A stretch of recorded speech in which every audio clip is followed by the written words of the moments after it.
क्या आप असली कारण जानते हैं कि राजा हेरोदेस ने यीशु मसीह के जन्म लेने पर उन्हें मरवाना क्यों चाहा? क्यों राजा हेरोदेस ने बैतलहम और उसके आसपास के नगरों में सभी बच्चों को मरवा डाला? तकरीबन सब जानते हैं कि राजा हेरोदेस ने यीशु मसीह को इसलिए मरवाना चाहा क्योंकि उसे डर था कि जो बच्चा पैदा हुआ है वो राजा बनेगा और उसे उसकी कुर्सी से हटा देगा। पर क्या सिर्फ यही कारण था कि हेरोदेस ने यीशु मसीह को मरवाना चाहा? नहीं, इसके पीछे एक बहुत ही बड़ा रहस्य है। एक ऐसा भेद है जो ना तो आपने कभी सोचा होगा और ना ही कभी सुना होगा। और इसे समझने के लिए हमें उस समय में जाना होगा जब इसहाक अपने बच्चों को आशीष दे रहा था। इसहाक के दो बेटे थे, पहला था एसाव और दूसरा याकूब। उत्पत्ति अध्याय 27 उसकी 1 आयत में लिखा, जब इसहाक बूढ़ा हो गया और उसकी आंखें धुंधली पड़ गई, तब उसने अपने जेठे पुत्र एसाव को बुलाकर कहा, सुन, मैं तो बूढ़ा हो गया हूँ और नहीं जानता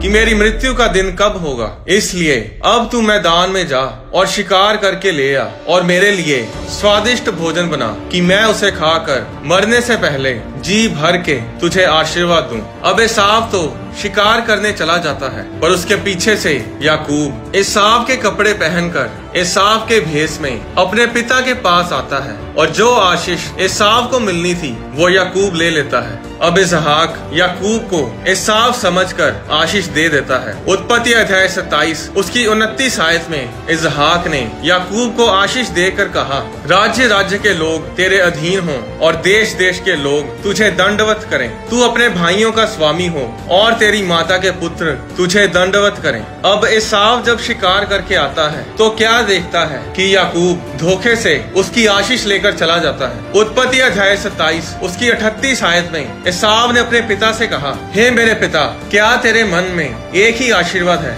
हे मेरे पिता, मुझको भी आशीर्वाद दे। ये कहकर एसाव फूट फूट कर रोया। और उत्पत्ति अध्याय 27 उसकी 39 आयत में इसहाक ने एसाव को आशीष देते हुए कहा, सुन, तेरा निवास उपजाऊ भूमि से दूर हो और ऊपर से आकाश की ओस उस पर ना पड़े। तू अपनी तलवार के बल से जीवित रहे और अपने भाई के अधीन तो हो, पर जब तू स्वाधीन हो जाएगा तब उसके जुए को अपने कंधे पर से तोड़ फेंके। 41 आयत में लिखा, एसाव ने तो याकूब से अपने पिता के दिए हुए आशीर्वाद के कारण बैर रखा और उसने सोचा, मेरे पिता के अंत काल का दिन निकट है, फिर उसके बाद मैं अपने भाई याकूब को घात करूंगा। इसहाक ने अपने आशीर्वाद में एसाव से कहा था कि तू अपनी तलवार से जीवित रहेगा और अपने भाई याकूब के अधीन रहेगा। एसाव अपनी आशीष के खो जाने पर इतने गुस्से में आता है कि वो याकूब को मारने का ठान लेता है, पर याकूब एसाव से बचकर अपने मामा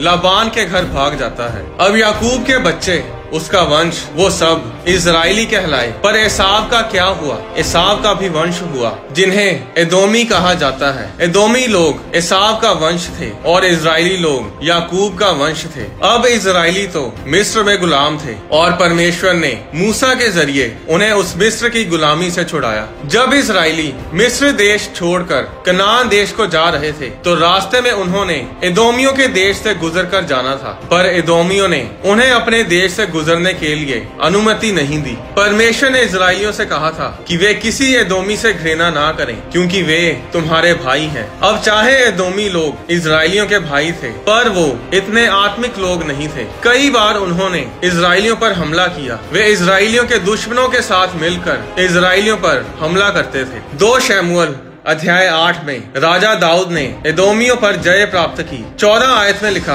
फिर दाऊद ने एदोम में सिपाहियों की चौकियां बिठाई। पूरे एदोम में उसने सिपाहियों की चौकियां बिठाई और सब एदोमी दाऊद के अधीन हो गए। आखिर ये वही भविष्यवाणी और वही आशीष थी जो इसहाक ने अपने बेटों को दी थी। एसाव का वंश याकूब के वंश के अधीन होकर रहने लगा, यानी कि इजराइली एदोमियों पर राज्य करने लगे और एदोमी इजराइलियों की सेवा करते थे। वो उनके अधीन होकर रहते थे। पर रोमी सरकार के दिनों में एक हैरान करने वाली बात हुई। एक एदोमी मनुष्य यानी कि एसाव का बेटा इजराइल का राजा बना। तो अब एसाव का बेटा यानी एसाव का वंश इजराइली यानी याकूब के बच्चों के ऊपर राज्य करने लगा। क्या आप जानते हैं उस एसाव के बेटे का नाम क्या था? उसका नाम था राजा हेरोदेस। राजा हेरोदेस एसाव के वंश में से था और ये वही पुरानी लड़ाई, वही पुराना युद्ध चल रहा था जो एसाव और याकूब में था। एसाव अपने पहलोठे के अधिकार के लिए, अपनी आशीष के लिए लड़ रहा था। वो अपनी आशीष हासिल करना चाहता था। वो याकूब के ऊपर, इजराइल के ऊपर अधिकार करना चाहता था। पर एक खुशखबरी आपके और मेरे लिए जन्म लेती है। यीशु मसीह का जन्म होता है। और क्या आप जानते हैं कि यीशु मसीह का जन्म किसके वंश में से हुआ? वो याकूब के वंश में से पैदा हुए, वो इजराइल के वंश में से थे। यीशु मसीह के पास असली जन्म सिद्ध अधिकार है, असली आशीष है, अधिकार करने की, राज्य करने की, प्रभुता करने की। इसहाक ने याकूब को आशीष देते समय कहा था कि राज्य राज्य के लोग तेरे अधीन हों और देश देश के लोग तुझे दंडवत करें, यानी कि हर एक घुटना उसके सामने टिकेगा, यानी कि यीशु मसीह के सामने राज्य राज्य के लोग दंडवत करेंगे, हर एक घुटना उसके सामने टिकेगा। तो अब हमारे पास दो राजा हैं, एक है असली राजा, दूसरा है नकली राजा। एक है याकूब और दूसरा है एसाव। एक है यीशु मसीह और दूसरा है हेरोदेस। जिस तरह एसाव ने याकूब को मारना चाहा, उसी तरह हेरोदेस ने भी, जो कि एसाव का ही बेटा है, यीशु मसीह को मारना चाहा, जो कि याकूब का बेटा है। तो ये रहस्य, ये रेवलेशन हमें क्या सिखाता है? ये हमें सिखाता है कि ये बहुत जरूरी है कि हम परमेश्वर की आशीषों को ग्रहण करें। बिना आशीषों के अब अपनी जिंदगी उस आशीष की कमी को पूरा करने में बिता देंगे जो आपकी है ही नहीं, और ना ही आपके कामों और आपकी स्कीम्स के द्वारा वो पूरी होंगी। अगर आपके ऊपर आशीष बोली ही नहीं गई तो आप जो मर्जी कर लो, आप उस आशीष को ग्रहण नहीं कर सकते। आपकी ताकत, आपकी चालाकियां कुछ नहीं कर पाएंगी। आज लोग इसीलिए आशीषित नहीं है क्योंकि उनके ऊपर आशीष की घोषणा नहीं है, उनके पास आशीष का अधिकार है ही नहीं। जो लोग परमेश्वर से दूर हैं, अगर आप उनकी बड़ी बड़ी गाड़ियां, उनके बड़े बड़े घरों को देखकर ये सोचते हैं कि वो आशीषित हैं, तो ये आपका वहम है। क्योंकि अगर ये आशीष होती तो आज बड़े बड़े उद्योगपति, businessman, Bollywood actors, Hollywood actors आज सुसाइड नहीं करते। करो रिसर्च, पता चलेगा आपको कि कितने ही एक्टर्स, कितने ही अभिनेता कैंसर से पीड़ित हैं, HIV एड्स से पीड़ित हैं, और उनका पैसा, उनकी शोहरत उनको बचा नहीं पाती। बाइबल बताती है जो आशीष यहोवा देता है वो उसके साथ दुख नहीं मिलाता। आज महीने का 10,000 कमाने वाला जो परमेश्वर के वचन पर चलता है, उस 1 करोड़ कमाने वाले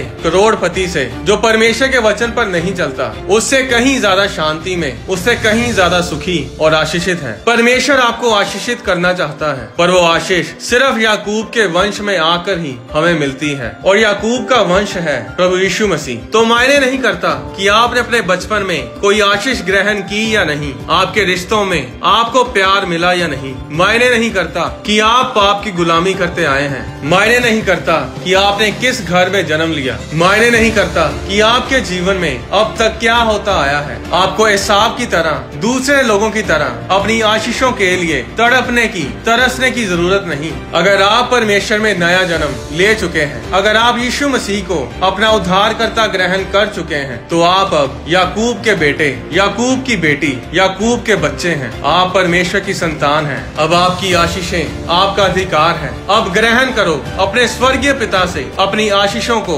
ग्रहण करो अपने जन्म सिद्ध अधिकार को। क्योंकि अगर यीशु मसीह हमारा राजा है, अगर यीशु मसीह हमारा चरवाहा है, तो आप याकूब के राज्य के हैं, आप उस राज्य के वासी हैं, आप वहाँ के सिटीजन हैं जिन्होंने अपनी आशीषों को ग्रहण कर लिया है, जिन्हें किसी भली वस्तु की कमी नहीं होती, ना ही कभी होगी। क्या आप जानते हैं कि जिस तरह जमीनों की रजिस्ट्री होती है, आपके प्लॉट, आपके घरों की रजिस्ट्री होती है, उसी तरह इस पूरी धरती की भी एक रजिस्ट्री है। आने वाली वीडियोस में मैं आपको बताऊंगा कि इस धरती की रजिस्ट्री किसके नाम पर है। क्या आप जानते हैं कि यीशु मसीह को स्वर्ग में यीशु मसीह नहीं कहते, स्वर्ग में यीशु मसीह को किस नाम से पुकारा जाता है? इसके बारे में मैं आपको अगली वीडियो में बताऊंगा। अगर आप फिल्म प्रोडक्शन के लिए डोनेट करना चाहते हैं, तो आप होली स्पिरिट प्रोडक्शंस के बैंक अकाउंट के जरिए अपनी डोनेशंस दे सकते हैं। आप cato.org पर भी अपनी डोनेशंस दे सकते हैं। परमेश्वर आपको आशीष दे।